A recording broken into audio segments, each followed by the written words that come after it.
What if I told you the difference between people who crush their goals and people who stay stuck isn't about discipline or motivation? What if I said it's about whether they actually took time to understand what happened in the year they just lived? And if I asked you, can you name 3 moments from this past year that genuinely shaped who you are today? Or which version of yourself would you be disappointed to become again next year? How long would it take you to be able to answer those? See, we're all so focused on what's next, the new goals, the fresh start, the new year, new me energy, that we completely skip over the most valuable data we have, the year we just lived through. We treat January 1st like some magical reset button, but the truth is, if you don't understand what worked, what didn't, and why you made the choices you made this year, you're just going to repeat the same patterns with different dates on the calendar. While you have a moment of reflection, I'm going to take the time to introduce myself.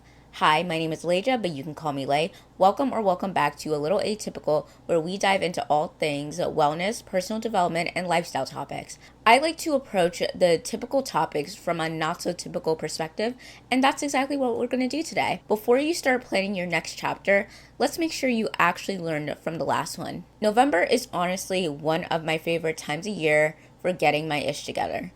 I always find December way too busy between the holidays, family obligations, year-end deadlines. There's just barely enough time to think. And even though this month is a bit hectic for me, I'm committed to using this month to break up the planning process for the new year into manageable pieces. As I mentioned in last week's episode, the theme of the month is year review and future planning. And this episode is fully focused on the review part of the planning phase. We're going to cover 3 main things today. First, I'm going to share where to look to gather your insights for your year, because I know a lot of people who don't typically reflect struggle with where to even start. But I also have suggestions for those of you who are habitual documenters. Second, we're going to be diving into questions, and I want these questions to be less surface level and more actual impact.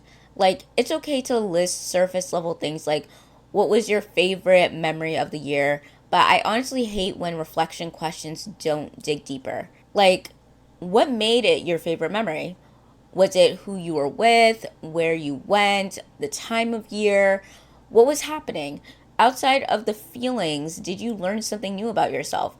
Like, let's say your favorite memory was a camping trip. Did you learn you actually love fishing and want to incorporate it more into your year? See what I mean? Finally, the last part is about how to use this insight, because it's good to know what to review and some questions for it, but how does this insight actually prepare you for the planning phase? So, grab your journal or notebook, your beverage of choice, and choose your favorite cozy spot.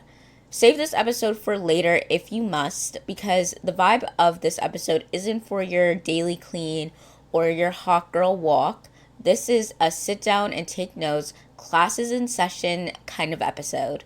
So let's get into it. Okay, so if you're thinking here, I literally don't remember what I did this year, don't worry. You're not alone. The good news is there's actually so many places to jog your memory, and I'm going to share some of those places. First up, the obvious, your camera roll. Your camera roll is like a visual diary of what you were doing and what you were thinking about throughout the year. Scroll through month by month and take note of what pops up. You might be surprised of what you find, because typically we screenshot things like, like we save videos from our favorite social media sites like TikTok. We probably saved it because it lit an idea in our head. We save quotes, we take pictures with friends, we take pictures of restaurants we go to, food we eat, So your camera roll, to me, is one of the best places to start, because not everyone documents everything on social media. And that's actually the next place I want you to consider. And especially if you are a content creator, even if you're not an influencer, but you love creating content, this is a really good place too. Now, it may not be the best option if your social media is extremely curated to only show your wins, but if you're like me, it's actually really easy to piece together things because of my blog and Same with my podcast and anything I use for planning my content. If you create content in any form, go back through it. It'll tell you a story about what was in your head at different points of the year. And to add on to that, you can also check your calendars, emails, group chats, and individual messages. Yes, I'm telling you to scroll through your text and group chats, look through your calendar because the appointments you made, check your email boxes for confirmations, receipts, or even just subject lines to remind you what was going on. I think we sleep on our interactions with other people, and that can say a lot about what you were going through relationship wise, what was your mindset, and even appointments, obviously, of calendar events. In the past, I was not the best at actually using my calendar, so now I'm starting to use it more. So whenever, even if it's something like a mall day with someone, or if it's like a fair that I went to, that is usually found in my phone, on the calendar, or in a planner, because I also use a physical planner. And in addition to that, look through Google Drive, Notion if you use it, your Notes app, Journal app, and any other digital space, because if you're someone who uses these tools to plan, brainstorm, or just dump thoughts, go back through them. You'll probably find notes you forgot about or ideas you meant to act on. Also, you can go back to visual inspiration. You can look at visual things like your Pinterest board or your Canva designs if you use those whenever you're trying to visualize your glow up or plan something new. What were you pinning? What aesthetic were you drawn to? And this can tell you a lot about your mindset throughout the seasons as well.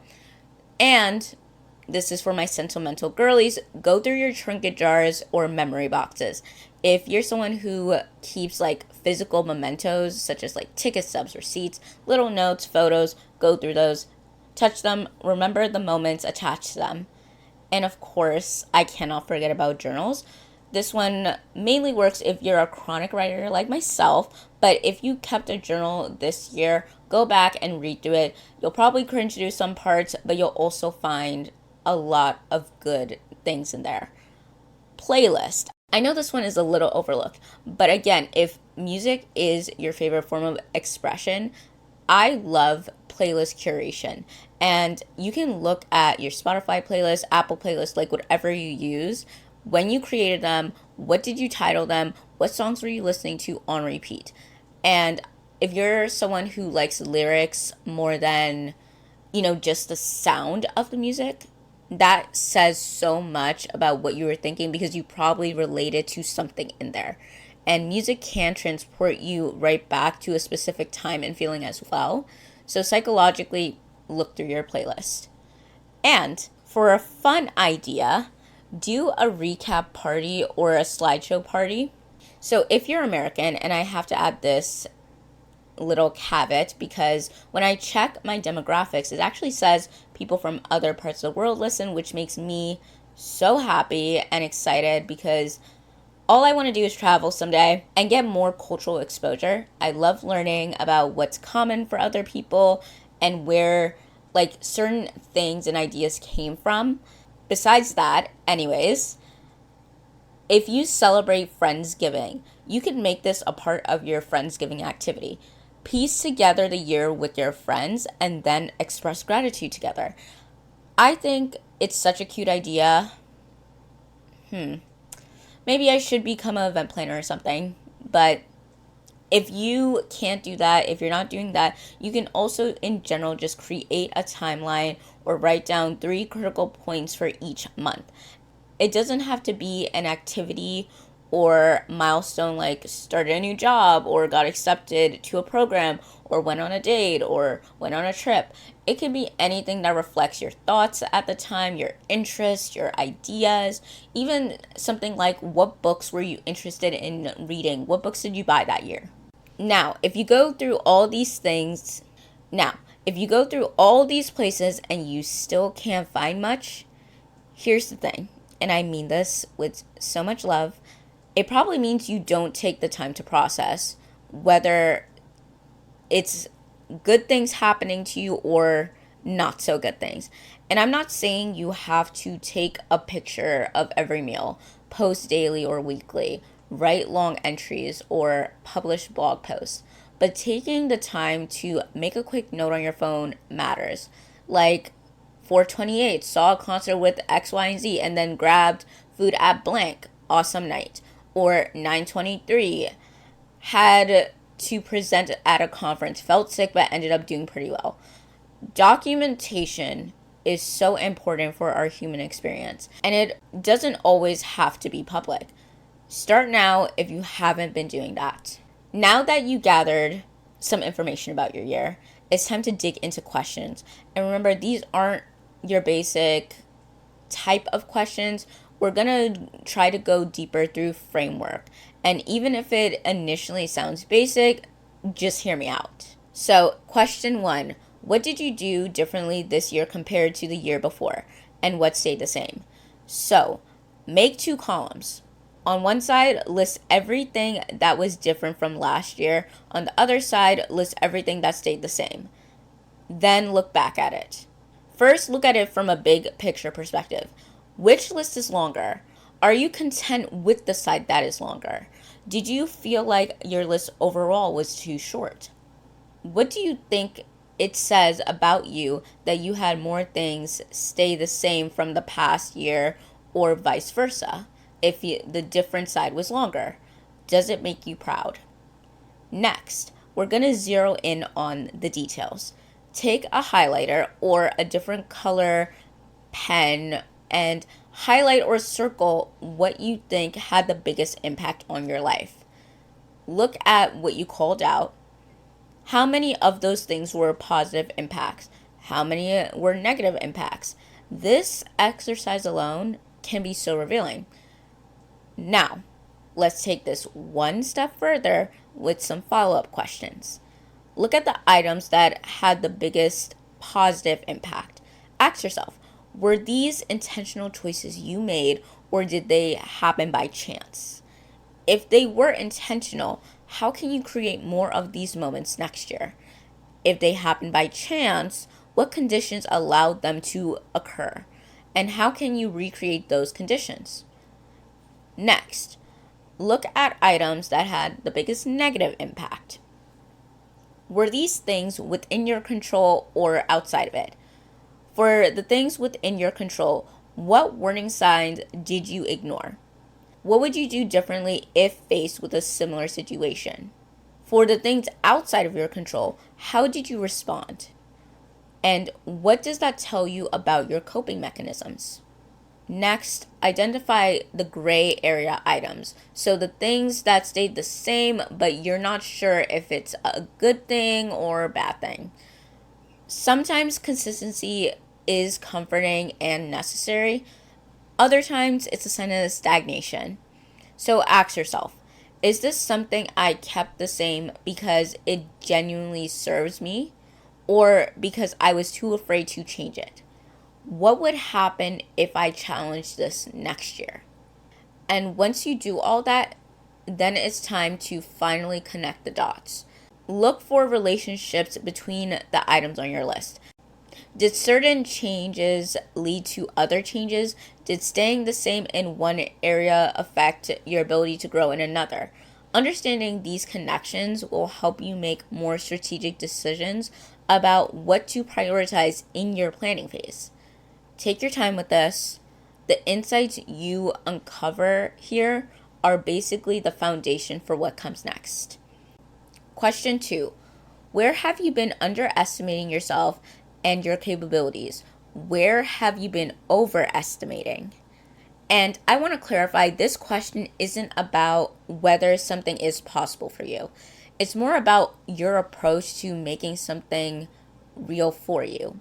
We all come from different places and experiencing different things, so it's not necessarily about if something is a possibility for you, but whether you're discovering what works for you and figuring out how to make that a sustainable element in your life.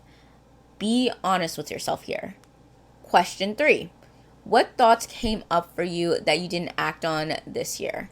This can be a book or a business idea, a hobby you thought about trying, a career path you thought about switching to, or even starting or ending a relationship. Write them all down. Then ask yourself, what was going on at the time of year when you had those thoughts? Were you in a negative state or experiencing something difficult in your life? Were you feeling boredom or stagnancy? Were you in a good place but looking to add a layer to something you were already doing? Context matters. Question 4. What patterns or cycles did you notice in your behavior, relationships, or decision making this year? Were these patterns serving you or holding you back? Think about the moments when you felt most alive versus the moments when you felt most drained. What similarities existed in those situations? What does this tell you about what you need more or less in your life? This is very important, so pay attention to the patterns. And for my final question, question 5, what did you learn about yourself through the challenges or failures you experienced this year? Consider this. Did these difficult moments reveal strengths you didn't know you had? Did they expose limiting beliefs or fears that you need to address? How did you show up for yourself during these times, and what would you do differently now? Failures and challenges are some of the greatest teachers we have if we're willing to look at them honestly. And before I move on to the next section, I want to say that I know this may be a lot of information to follow through only audio. So what I might do is release these questions on my Substack. Like, yes, I do typically have stuff like this on my website, but since I do show notes in order, and I'm kind of behind on that because I was trying to do an adulting series, so I put a pin on that, and now I have to kind of catch up on podcast show notes after I finish the adulting series, knowing that it will probably take a while. So if you want the list of questions / instructions more readily available, all I ask you guys to do is subscribe to my Substack because this will be available for non-paying subscribers. Oh, and that will be in the description box somewhere. Okay, so now that you've done the work, you've looked back, you answered the questions, you gathered all this insight about yourself and the year. Now what? How does this actually prepare you for the planning phase? So let's talk about it. First, identify your core themes and non-negotiables for the upcoming year. Based on what energized you versus what drained you, define 3 to 5 core values or themes that should guide your decisions. These become your filter for saying yes or no to opportunities. For example, if you realize you felt most alive when you were creating and most drained when you were consuming, maybe one of your themes is creation over consumption, and use this as your guiding star, your North Star, if you will. Second, turn patterns into action items to break cycles that do not serve you. For negative patterns you identified, create specific strategies to interrupt them. For positive patterns, think about how to protect them and amplify them in your planning. This is where awareness becomes action. You can't change what you don't acknowledge, so now that you acknowledged it, create a plan to do something about it. Third, revisit those unacted thoughts with fresh perspectives.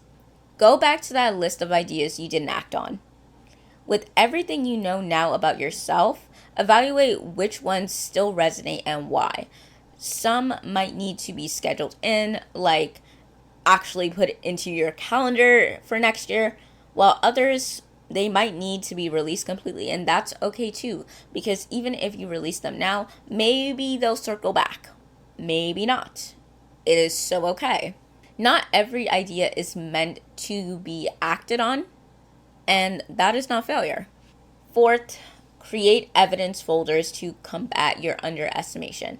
So document proof of your capabilities that you discovered this year. When you're planning ambitious goals, you'll have concrete evidence to reference instead of letting imposter syndrome take over. Keep screenshots of your compliments, wins, moments you're proud of, and when doubt creeps in, and let's be honest, it does creep in, as much as we like to pretend, like even the most confident people have doubt themselves somewhere. So you'll have receipts to remind yourself what you're capable of. And the fifth and final thing I want to say is design your year around sustainability and not just achievement.